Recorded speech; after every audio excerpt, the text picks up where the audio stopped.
Journal Combat, 25 novembre 1944. Oui, nos armées sont sur le Rhin, Strasbourg est atteint, l'Alsace presque libérée. C'est de cela qu'il faut parler aujourd'hui, nous le sentons bien. Mais quelques mots pourraient rendre compte d'une victoire attendue depuis 4 ans, préparée tout au long d'un interminable silence, et surgissant enfin à la voix prodigieuse des canons. Comment parler avec assez de mesure de cette minute dont nous ne pouvons nous réjouir tout à fait, puisqu'elle n'est heureuse que pour les vivants, alors qu'elle est faite du sacrifice de tant de morts. Oui, nous sommes devant une victoire. Après, citons ce que cela peut signifier pour une génération qui n'a jamais connu que la défaite et qui doit, aujourd'hui, reconnaître, mesurer, évaluer cet événement bouleversant qui s'appelle une victoire. Et nous savons bien que l'on peut dire que c'est la victoire du matériel, de la stratégie ou du temps.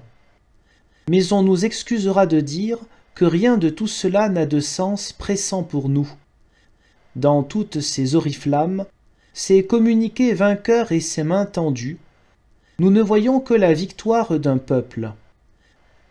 Cela seul a du sens pour nous, car cet élan qui a poussé la jeune armée française plus loin que les objectifs désignés est le même que celui qui a fait réussir une insurrection parisienne que les sages avaient d'avance condamnée, le même que celui qui a incité un peuple à refuser la démission dans les heures les plus désespérées. De cela du moins, nous pouvons être contents. Nous avons bien des raisons d'amertume ou de découragement. Il n'est pas toujours facile de faire quelque chose avec les hommes. Ils ne sont pas toujours drôles ni faciles à vivre. Mais un peuple, une communauté en lutte, nos camarades acharnés à vaincre, parce qu'ils savaient avoir raison, ce sera la justification de notre temps. Quoi qu'il en soit de l'avenir, il est des heures que nous n'oublierons plus.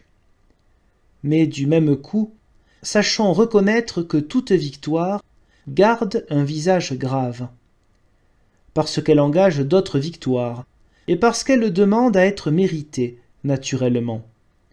Mais surtout parce que la victoire d'un peuple ne va jamais sans le sang de ce peuple, et qu'il a fallu une longue suite de corps remplis de balles dans les cours des prisons, le long des murs de France et sur les routes de l'Alsace, pour permettre qu'un cri de liberté, jeté en 1940, quelque part au centre du pays, face aux fusils allemands, vienne retentir, aujourd'hui, dans un Strasbourg couvert de drapeaux neufs. Oui, sachons reconnaître que victoire n'est pas un mot heureux. C'est un mot comme tous les mots humains, qui prend son sens à la douleur comme à la joie. C'est la raison que nous avons de l'accueillir aujourd'hui avec, en même temps, la gratitude de cœurs trop longtemps privés de fierté et le silence que nous devons à ceux qui ont justifié, de juin 1940 à novembre 1944, la peine que les hommes prennent à vivre depuis si longtemps.